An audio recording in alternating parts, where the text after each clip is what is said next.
The playground was alive with the sound of children's laughter, except at the swing in the far corner. There, 7-year-old Emily Hayes sat motionless, her small, white-knuckled hands gripping the chains, lips pressed into the silence that had defined the last 3 years of her life. Her mother, Olivia Hayes, a high-powered CEO in a crisp cream blouse and tailored skirt, sat stiffly on a bench nearby, scanning the park as if looking for an answer in the crowd. She had tried everything: doctors, therapists, endless exercises. But nothing had coaxed a single word from her daughter since the accident. 3 years of hope slowly eroded into quiet despair. The wind rustled through Emily's light brown hair as she stared at the other children, laughing, shouting, calling out to each other, and yet never moved to join them. She stayed anchored to the swing, a ghost among the living. Then Olivia noticed him. Across the playground, a tall black man in his mid-30s stood by a tire swing, his broad shoulders relaxed beneath a faded navy hoodie. His jeans were worn, the kind that told a story of work, not fashion. He was laughing, not the polite chuckle of strangers, but a deep, warm, unguarded laugh that rolled through the air like sunlight breaking cloud. Pushing the swing was a boy about Emily's age, his carefree giggles blending with his father's voice. Olivia felt something twist in her chest. That sound, the pure, unbroken laughter of a child, was something she hadn't heard from Emily in what felt like another lifetime. When the swing slowed, the man looked up and caught her watching. Most people glanced away when they saw Emily's vacant, distant expression. But not him. His gaze lingered for a moment, not with pity, but with a quiet curiosity. He said something to his son, who hopped down from the swing and then began walking toward Olivia and Emily. Her instincts screamed to prepare some polite but firm dismissal. She didn't need strangers trying to fix her child. But before she could speak, he crouched down in front of Emily. "Hey there," he said softly, his voice carrying no hint of pressure, just a simple, honest invitation. His eyes were level with hers now, steady and calm. "Mind if we say hi?" Emily didn't react. Her gaze stayed fixed on the ground, her expression unreadable. Olivia almost stepped in, ready to end this awkward intrusion, but something about the way he waited stopped her. He didn't rush. He didn't fidget. He simply stayed there, present, as if the rest of the playground had faded away. Slowly, he turned one palm upward and extended it toward her. Emily's eyes flicked down to his hand. Seconds ticked by, heavy and expectant. And then, with the smallest motion, she lifted her own hand and placed it in his. For Olivia, it was such a small gesture, and yet it hit like a thunderclap. Emily rarely allowed strangers that kind of closeness. The man's son stepped forward, grinning shyly, but didn't speak. He seemed to understand without being told that this was a fragile moment. The man gave Emily's hand the gentlest squeeze. "Thank you," he said quietly, as though she had just given him something precious. Olivia didn't know it yet, but this was the first ripple in a tide that would change everything. Jack's smile deepened, his gaze flicking briefly toward Olivia, a silent, respectful question in his eyes. She gave the faintest nod, unsure why she trusted this man, but unable to stop herself. "You know," Jack began softly, leaning just a fraction closer to Emily, "my son told me the slide here is only for the bravest kids." He paused, letting the air between them settle. "But I told him, I've met braver." Emily's eyes twitched upward, faint curiosity sparking. Jack's voice lowered, almost like he was sharing a secret meant only for her. "Want to know how I can tell?" Her lips parted the smallest shift, but to Olivia it was a seismic crack in 3 years of silence. Jack didn't move closer. He simply raised one finger and tapped the tip of her chin so gently it was more suggestion than touch. And then he waited. Olivia's heart was in her throat. Emily drew a breath, and in a whisper so fragile it could have been carried away by the wind, she said, "How?" Olivia's body went still. 3 years. Not a word, until now. Jack's smile didn't explode into surprise or triumph.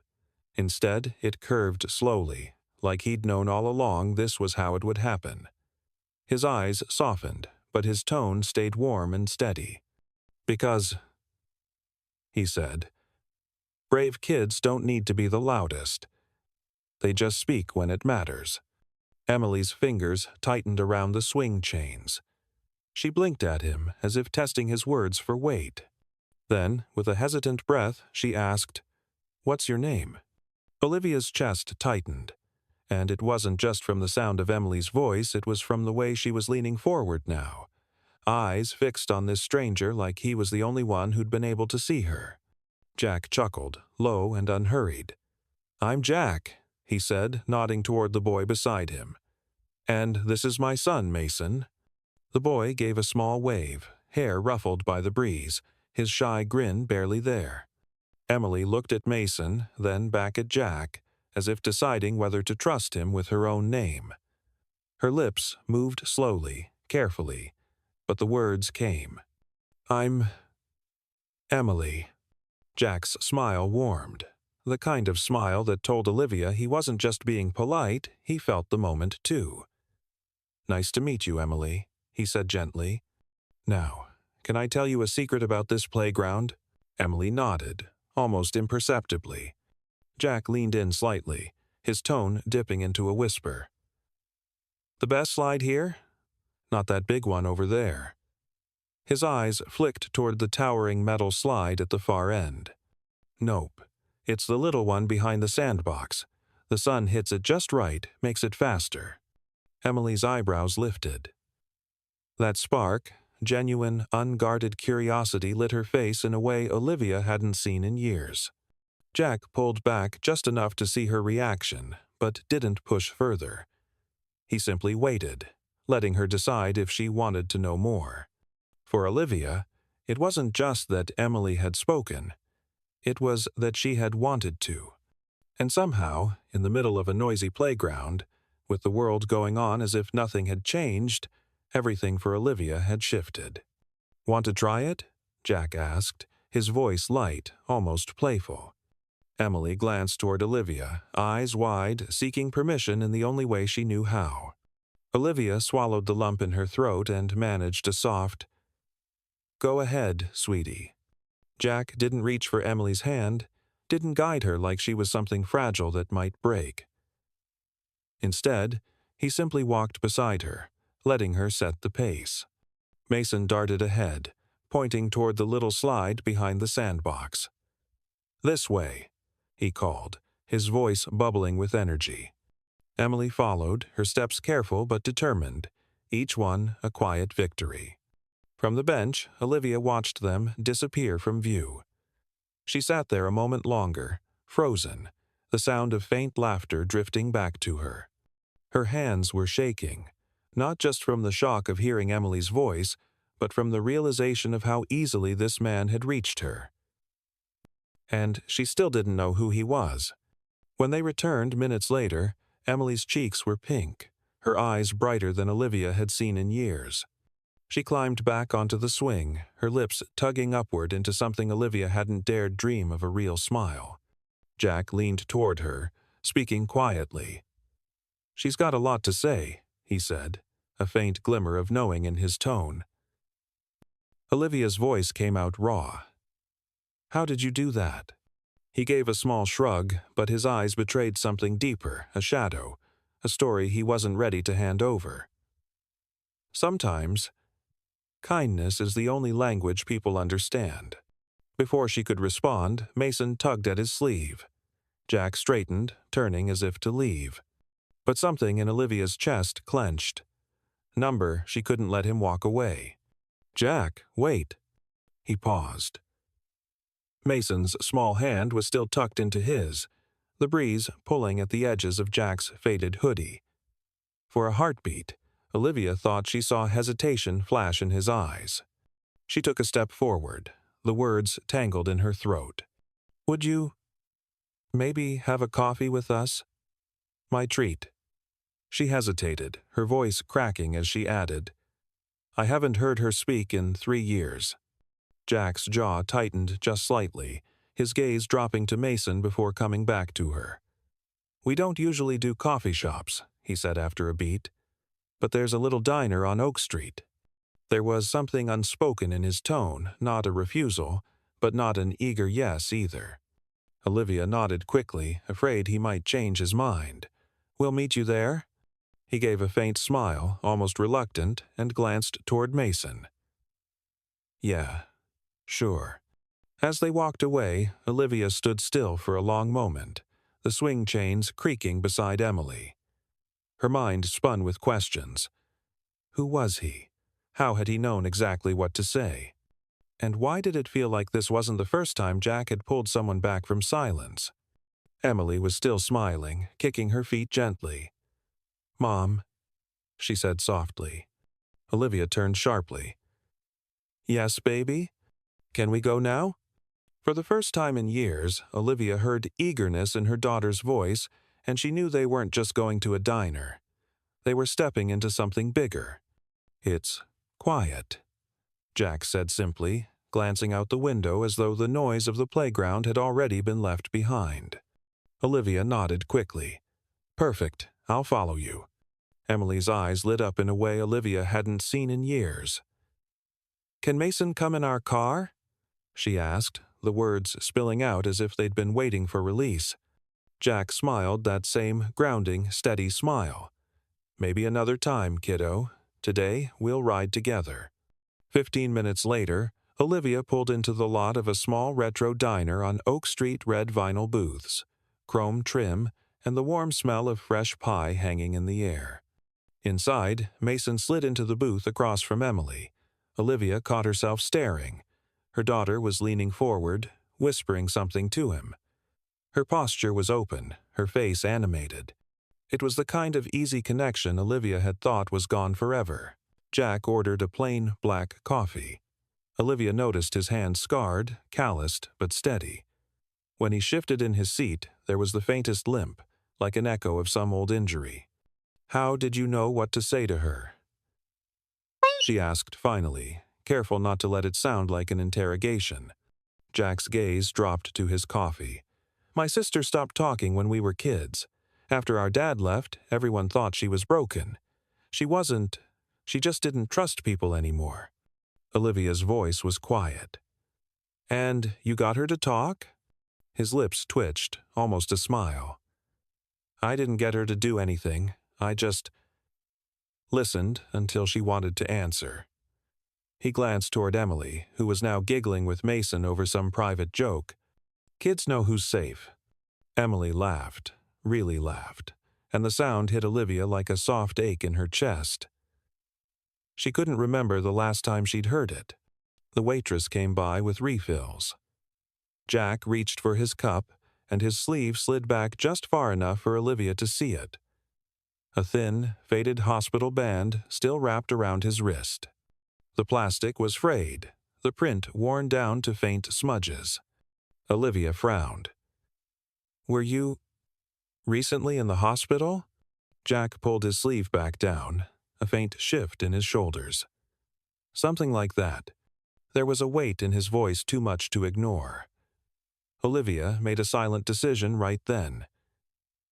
She waited until the waitress returned with dessert, a shared slice of chocolate pie that immediately captured Mason and Emily's attention before leaning in. "Jack," she began softly, "you don't owe me anything. But whatever's going on, I feel like it matters. Especially if you can reach Emily like that." Jack didn't look up. His eyes stayed on the dark surface of his coffee as if it might offer an escape route. The hum of the diner filled the silence, the low clink of cutlery, the faint hiss from the grill. Mason's muffled laugh as Emily pretended to steal the last bite of pie. Finally, Jack exhaled, the sound almost a sigh. "Some things you don't talk about because they're private," he said quietly. "And some things you don't talk about because saying them out loud makes them real." Olivia met his gaze when he finally looked at her, and in that moment, she knew whatever truth he was holding back wasn't small. It was the kind of truth that changes people. For a long moment, The only sound was the soft clink of forks as the kids shared their pie. Jack's fingers traced the rim of his cup. "I got out of the hospital a month ago," he said at last, voice low. "VA rehab. I was a paramedic in the Army. 2 tours in Afghanistan." He paused, choosing the next words like fragile glass. "On my last run, we hit an IED. My leg took most of it. My best friend didn't make it." Olivia felt her throat tighten. I'm sorry." Jack's jaw flexed once, then eased. After that, the noise wouldn't turn down. Crowds, sirens, even the television. He glanced toward Mason, who was busy sculpting a whipped cream mustache for Emily. "We moved to the edge of town. I started volunteering at parks, helping kids feel safe again." A beat. "Selfish, maybe. It helps me, too." "That's not selfish," Olivia said softly. "That's extraordinary." He looked at her then, something unguarded in his eyes. "Most people don't think so. My resume's a stack of blank years and medical notes. Not a lot of companies line up to hire the guy with a limp." Olivia hesitated. She wasn't just any mother. She ran a healthcare tech firm that deployed products in hospitals Jack probably knew by smell. She had rules, hard ones, about keeping Emily and work on opposite sides of a locked door. "Maybe they're not the right people," she said finally. "I could." She stopped, heat rising to her face. "I don't want to make this transactional." "You don't owe me anything," Jack said, shaking his head. "You've got your own world." A faint smile tugged at his mouth. "And, from the looks of it, a daughter who's about to talk your ear off." As if on cue, Emily turned, cheeks pink. "Mom," she whispered, tugging Olivia's sleeve, "can Mason come to the park with us tomorrow?" Olivia blinked at the casual ease in her daughter's voice, the way the sentence arrived whole. "We'll see," Jack said to Emily, gentle. But Olivia's mind was already moving, the way it did before a big decision, quiet, precise, inevitable. Because some part of her knew, if she let this man drift out of their orbit, she would regret it for years. They settled the check. Outside, the diner's neon hummed as afternoon light thinned toward gold.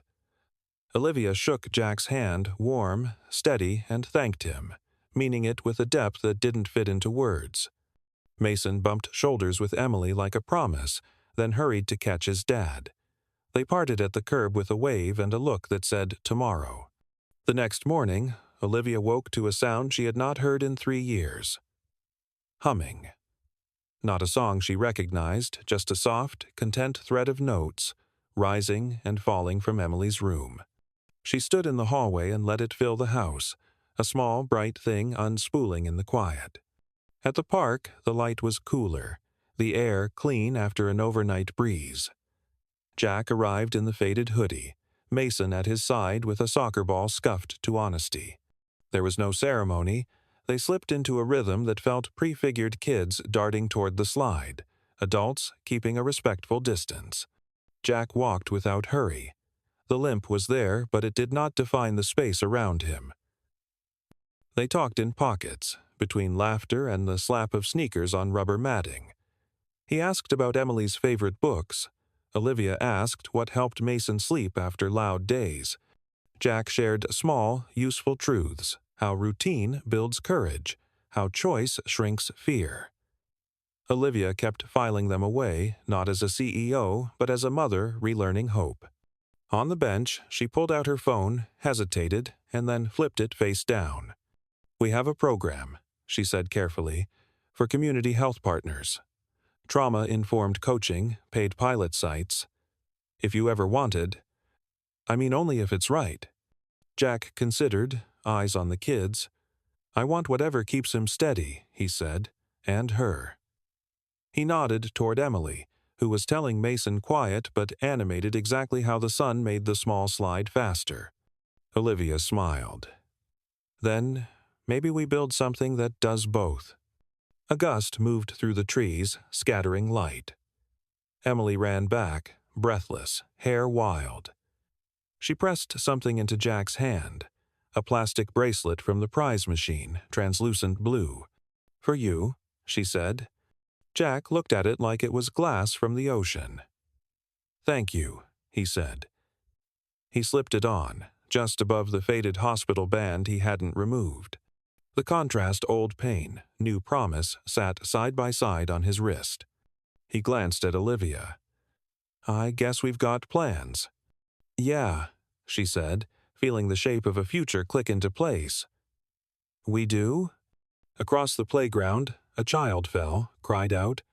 Jack was already moving calm, efficient before the parent could stand, voice steady as he knelt and assessed, the medic in him surfacing like muscle memory. Olivia watched the faces around them shift from curiosity to trust. When he looked back, Emily was watching him with bright, fearless eyes. "Jack?" she called, louder this time. "Can you teach me?" Jack froze mid-throw, the football landing in the grass beside him. Mason's brow furrowed, glancing between his dad and Emily, who stood a few feet away, her cheeks pink but her gaze steady. Olivia, standing behind her daughter, felt her heart thud. She had no idea what Emily meant, but she wasn't about to interrupt. Jack bent down, resting his forearms on his knees so he was eye level with Emily. Emily swallowed, her small hands twisting together. "How to be brave, like you made me yesterday." For a moment, the air felt completely still. Then Jack's face softened into that slow, grounding smile Olivia had come to recognize. "Well," he said, glancing toward Mason, "first lesson, you don't learn bravery alone. You've got to have a good team." Emily's eyes flicked to Mason, who grinned and nodded as if they'd just agreed on some secret pact. By mid-morning, they were all back at the playground. The kids were tossing the football now, laughing, calling each other's names, their voices bright in the crisp autumn air. Olivia found herself drifting to the fence, where Jack leaned, watching them. "You have no idea what this means to me," she said softly. He turned, his eyes steady on hers. For a moment, neither spoke. Then, Olivia took a breath she hadn't realized she was holding. "Jack, I run a company that designs communication devices for people with speech impairments. But these past few days, I've realized technology can only go so far. What you have the ability to reach people can't be programmed. It can't be learned from a manual." He shifted uncomfortably. "Olivia." "No, listen." She cut in gently but firmly. "I want to hire you, not as charity, as someone who can train my team to connect in ways our devices never could. We need someone who understands the human side." Jack's gaze searched hers. "You'd put your name, your company on someone like me?" "I'd put both on someone exactly like you," she replied without hesitation. His jaw tightened, the faintest crack in his guarded expression. "You're sure?" "I've never been more sure." Just then, Mason sprinted over, Emily right behind him, both of them flushed and grinning. Jack looked at them, and Olivia saw the exact moment his defenses broke. "All right," he said finally, "but only if I get to buy the first round of coffee when I get my first paycheck." Olivia laughed, not the polite, careful laugh she'd used for years, but something real, warm. "Deal." The kids ran off again toward the jungle gym, voices ringing in the air. Jack glanced sideways at her, an almost shy smile tugging at his mouth. "You know," he said softly, "I think Emily might not be the only one finding her voice again." Olivia felt something in her chest loosen a knot she'd been carrying for far too long. And as she stood there beside Jack, the autumn sun warm on her face, she realized this wasn't just a happy accident. It was a beginning.